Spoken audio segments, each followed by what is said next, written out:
दोस्तों नमस्कार, मैं हूं एस.एल. वागड़ी और आप देख रहे हैं फ्यूचर कैरियर चैनल। दोस्तों आज का हमारा टॉपिक है स्वर संधि। दोस्तों हमने इससे पहले स्वर संधि का पार्ट फर्स्ट अपलोड कर दिया है और आपने अगर यदि उसे नहीं देखा है तो आप एक बार उसको जरूर देखें। दोस्तों पार्ट फर्स्ट के अंदर अपन ने स्वर संधि को बिना किसी नियम के और उसमें आपको ये बिना किसी नियम के आप पढ़ा था और उसमें हमने ये देखा था कि बिना किसी नियम के और शब्द के अंदर कौन सी संधि हो सकती है उसको बताना, ये सब अपन ने पार्ट फर्स्ट में पढ़ लिया था। दोस्तों आज अपन पार्ट सेकंड इसका लेकर आए हैं और आज अपन स्वर संधि पढ़ेंगे नियम के साथ। व्याकरणिक नियमों के अनुसार स्वर संधि के कौन कौन से नियम हैं, चलिए दोस्तों देखते हैं। देखिए दोस्तों स्वर संधि के 5 भेद होते हैं और पहला है हमारी नंबर 1 हमारी है दीर्घ संधि। दीर्घ संधि। नंबर 2 गुण संधि। नंबर 3 वृद्धि संधि।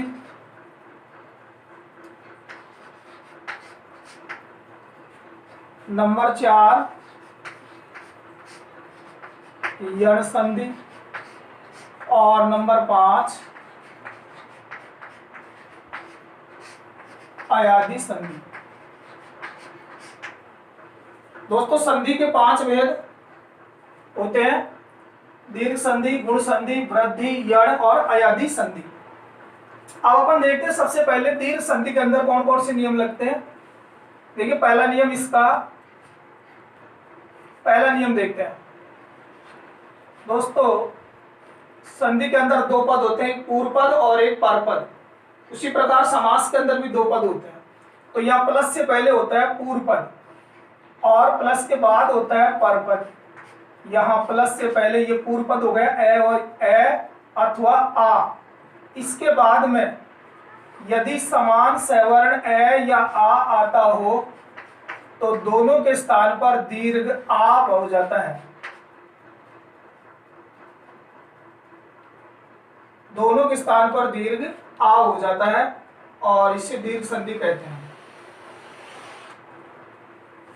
नंबर 2 दूसरा नियम इसका है कि लघु या दीर्घ ई या ई के बाद में यदि ई या ई आ जाता हो तो दोनों के स्थान पर दीर्घ ई बन जाता है। इसी प्रकार से उ अथवा उ के बाद में यदि लघु अथवा दीर्घ उ आ जाता हो तो दोनों के स्थान पर दीर्घ उ हो जाता है। तीसरा नियम देखिए इसका,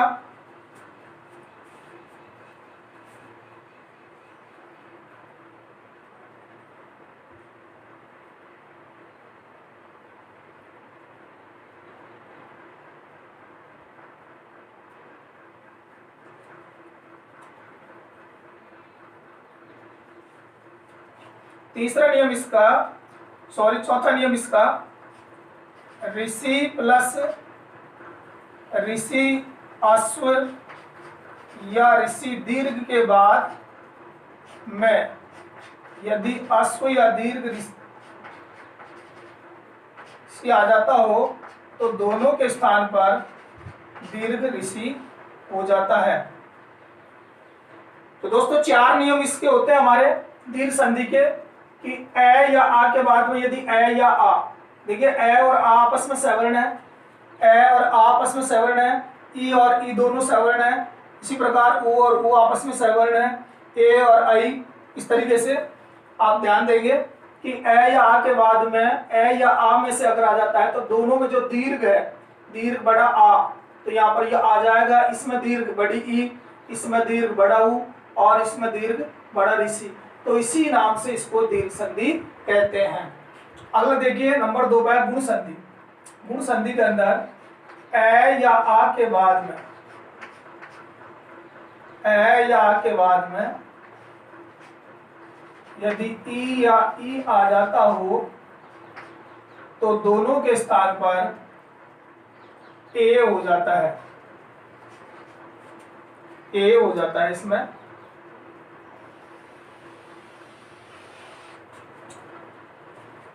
उसी प्रकार से ए प्लस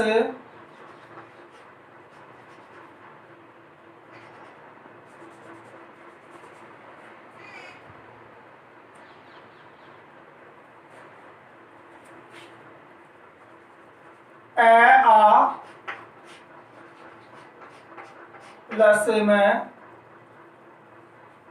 ऊ बराबर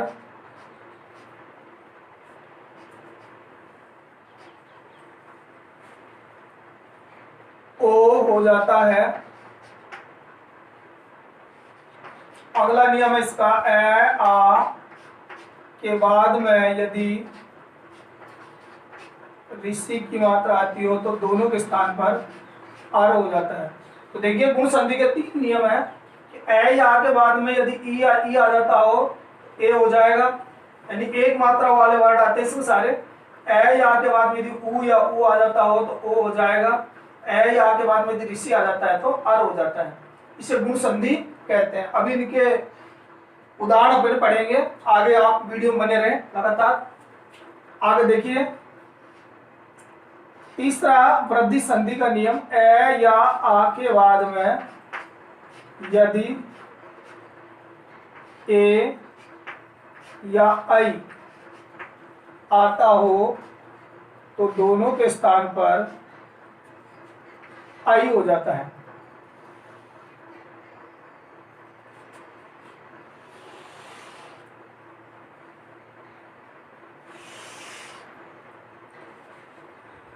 आई हो जाता है। आगे देखिए ए या आ के बाद में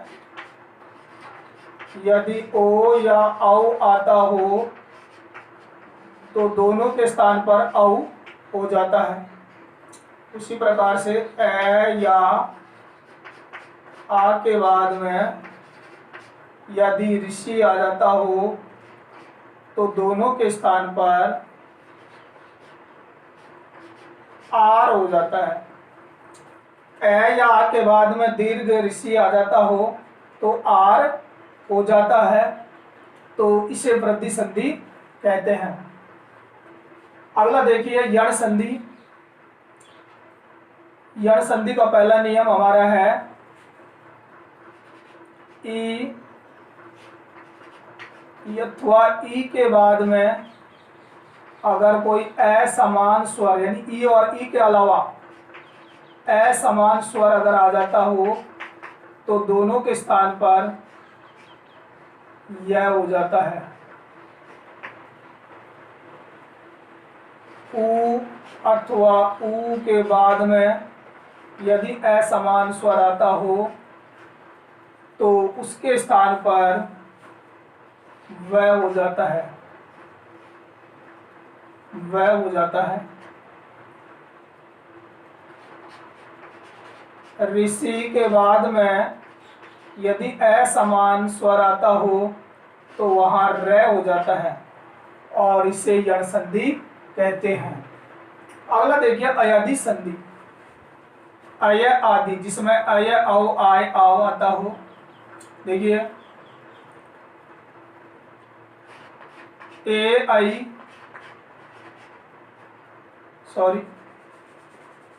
ए प्लस असमान वर्ण, ए प्लस असमान स्वर बराबर आई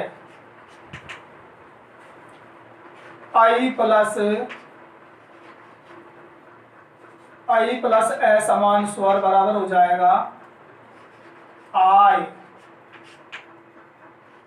ओ प्लस असमान स्वर में हो जाएगा औ, और औ प्लस ए समान स्वर का हो जाएगा आओ। दोस्तों एक बार अपन इसे देख लेते हैं पांचों संधि ट्रिक कि दीर्घ संधि का नियम है, 4 नियम इसके अंदर आते हैं। दीर्घ के अंदर और अयाधि के अंदर भी 4 नियम लगते हैं, जबकि गुण, वृद्धि और यण में 3-3 नियम लगते हैं। अब देखिए दीर्घ संधि के अंदर जैसा कि नाम से स्पष्ट हो रहा है, दीर्घ बड़ा आ बड़ी ई बड़ा ऊ अगर आ जाता हो, बड़ा ऋषि अगर आ जाता हो तो वहाँ दीर्घ संधि होती है। और इसमें ए या के बाद में यदि आ जाता हो तो आ कर देंगे, ई प्लस ई के बाद में अगर ई आ जाती हो तो ई हो जाएगी। ऊ प्लस ऊ के बाद में बड़ा ऊ हो जाता है और यहाँ बड़ा ऋषि हो जाता है। उसी प्रकार से गुण संधि के अंदर पहचान इसकी है कि ए ओ आर यानी एक मात्रा वाली हमेशा गुण संधि होती है, चाहे ए की मात्रा हो या ओ की मात्रा हो या आर हो। ए या के बाद में यदि ई या ई आ जाता हो तो ए बन जाता है, ए या के बाद में ऊ तो ओ बन जाता है, और ए या के बाद में ऋषि आ जाता है तो आर हो जाता है। उसी प्रकार से हमारी वृद्धि संधि अपन ने पहले पढ़ा था कि गुण संधि, गुण के अंदर वृद्धि हो जाती है। ए या के बाद में यदि ए आ जाता हो, यहाँ ई में वृद्धि हो गई, ए हो गया, ऊ के अंदर औ हो गया, और ए का आई, ओ का औ और अर का आर हो जाता है, तो इसे वृद्धि संधि कहते हैं। उसी प्रकार से यण संधि के अंदर ई या ई आ जाए और उसके बाद में कोई अन्य स्वर अगर आ जाता है समान स्वर तो यह हो जाता है। ऊ या ऊ के बाद में समान स्वर आने पर वह बन जाता है, और ऋषि के बाद में समान स्वर आने पर वह हो जाता है। और इसी प्रकार से यदि संधि के अंदर ए के बाद में अगर कोई असमान स्वर आता है तो आई है, आई के बाद में असमान स्वर आने पर आय, ओ के बाद में असमान स्वर आने पर औ, और औ के बाद में असमान स्वर आने पर आओ हो जाता है। अब चलिए अपन इनका एक एक उदाहरण देख लेते हैं, उदाहरणों के माध्यम से समझते हैं इसको। जैसे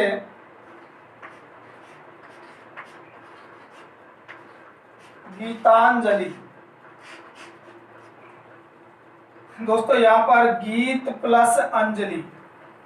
अब अपन देख रहे हैं गीत के अंदर तय के अंदर ए की ध्वनि आ रही है और प्लस के बाद में ए अंजलि, ए प्लस ए दोनों आ रहा है, प्लस से पहले ए आ रहा है और प्लस के बाद में ए आ रहा है, तो दोनों के स्थान पर दीर्घ हो गया और यहाँ बन गया गीतांजलि। मुरारी,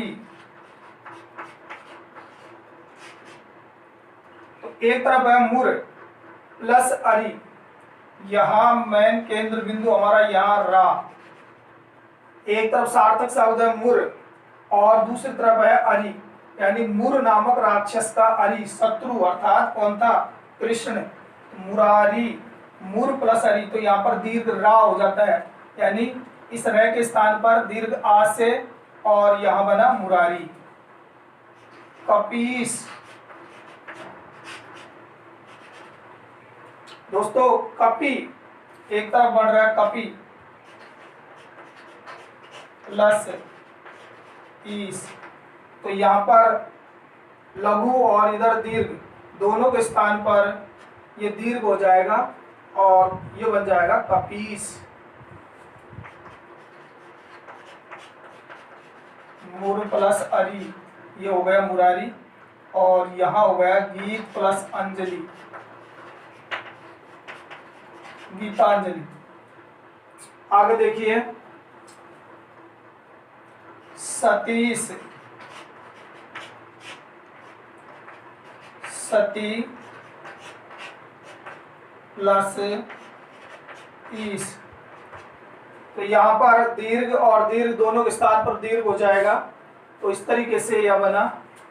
उसी प्रकार देखिए भानुदय, दोस्तों एक तरफ बना भानु में लघु नु आएगा, भानु प्लस उदय, एक तरफ लघु और एक तरफ लघु, दोनों तरफ लघु है और लघु मिलकर के क्या हो जाएंगे, दीर्घ हो जाएंगे। उसी प्रकार से अगला उदाहरण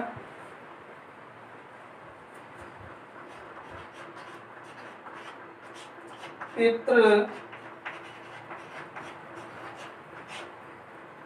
प्लस ऋणम, तो ये हो जाएगा इसका पितृ ऋणम। लघु और लघु दोनों मिलकर के दीर्घ पितृ बड़ी री की मात्रा आ जाएगी यहाँ पर, और ये पितृणम हो जाएगा। तो इस तरीके से आपको समझ में आ चुका होगा कि दीर्घ संधि के अंदर दीर्घ मात्रा बड़ा आ, बड़ी ई, बड़ा ऊ और बड़े ऋषि की मात्रा इसमें होती है, और इसे दीर्घ संधि कहते हैं। चलो गुण संधि का देख लेते हैं कुछ उदाहरण इसके। सुरेश, यहाँ पर सुर और प्लस में ईस, एक तरफ ए आ रहा है लघु और दूसरी तरफ बड़ी ई, यानी ए प्लस ई बराबर क्या हो जाता है ए। सुरेश, महेश, रमेश, रमेश, तो रमेश का हो जाएगा रमा, रमा अर्थात पार्वती प्लस ईस। रमा के ईस आ प्लस ई आ रहा है और दूसरी तरफ आ रहा है बड़ी ई दीर्घ, आ प्लस ई बराबर ए हो जाएगा। आगे देखिए भाग्योदय, तो यहां पर ओ आ रहा है, भाग्य प्लस उदय, भाग्य ए आ रहा है यहां पर लघु और दूसरी तरफ उ, ए प्लस उ बराबर हो जाता है हमारा ओ, तो यह हो गया भाग्योदय। अपन ने पहले पढ़ा था कि एक मात्रा अगर आती है तो वहां पर गुण संधि होती है। अगला उदाहरण देख लीजिए, परोपकार, परोपकार में दो शब्द हो गए पर और प्लस में उपकार। देखिए पर में ए आ रहा है रे के साथ, और ए प्लस उ, ए प्लस उ बराबर ओ, तो यह बन गया परोपकार। देव प्लस देवर्षि, देवर्षि आ रहा है इसमें, देव प्लस ऋषि। सप्तर्षि, सप्त प्लस ऋषि। चलो एक बार फिर से देखते हैं इनके उदाहरण। सुरेश, रमेश, एक एक मात्रा आ रही है, भाग्योदय में एक मात्रा है, परोपकार में एक मात्रा है, तो ए ओ अर, देवर, सप्तर, दोनों में अर बोल रहा है, सप्तऋषि, सप्तऋषि, देवर्षि। तो यहाँ पर ए ओ अर अगर आता है तो तीनों नियम हमारे यहाँ पर इसके अनुसार लगते हैं। अब देखिए वृद्धि संधि, वृद्धि के अंदर पहला उदाहरण सदैव, देखिए सदा प्लस एव, एक तरफ आ रहा है हमारा दीर्घ आ और इसके बाद में आ रहा है ए, प्लस के बाद में ए। अगर आया या आ के बाद में अगर ए आ जाता है तो दोनों के स्थान पर आई हो जाता है, आई, सदैव।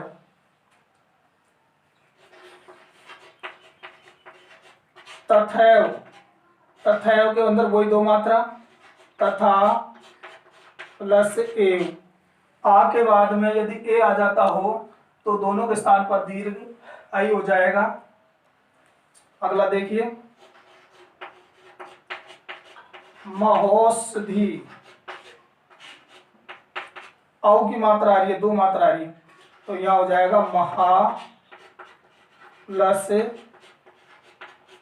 औषधि। तो दो मात्रा जहां आ जाती है गुण के अंदर, जहां वृद्धि हो जाती है वहां वृद्धि संधि होती है, महोषधि। उसी प्रकार महोज, दो मात्रा आ रही है, महा प्लस ओज। सुखार्थ, सुखार्थ आर आ रहा है यहां पर, सुख प्लस रित। उसी प्रकार से दुखार्थ, दुख प्लस रित दुखार्थ। चलो जड़ संधि देख लेते हैं। जड़ संधि का पहला उदाहरण है हमारा अत्यधिक। अत्यधिक दोस्तों यहां पर मैंने अर्धवर्ण बताया था आपको, अति प्लस अधिक इत्यादि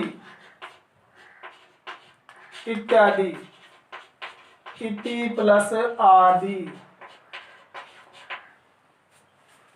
ई या ई के बाद में अति ई आ रहा है यहाँ पर, दीर्घ ई, और इसके बाद में समान वर्ण ए आ रहा है, तो वहां पर यह हो जाता है। ऊ या ऊ के बाद में अगर कोई असमान समान वर्ण आ रहा हो तो वहां पर वह हो जाता है, जैसे स्वागत। तो यहां पर सु, यदि वह आ रहा हो तो इसको छोटे में बदल देंगे, सु प्लस आगत। स्वागत अन्व्यय, अन्व्यय। तो यहां पर वह आ रहा है तो इस आधे अक्षर को छोटे ऊ में बदल देंगे, वह जहां पर आ जाता हो उसको छोटे ऊ में बदलेंगे, अनु प्लस अय, अन्व्यय। उसी प्रकार से पित्राज्ञा,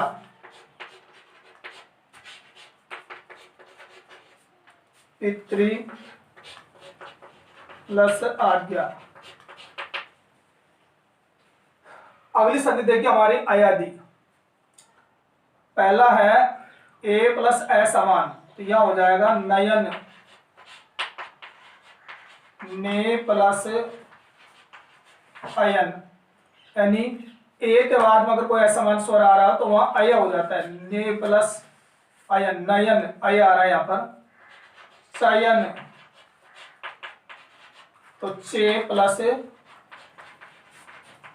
अयन, चे प्लस अयन, चयन।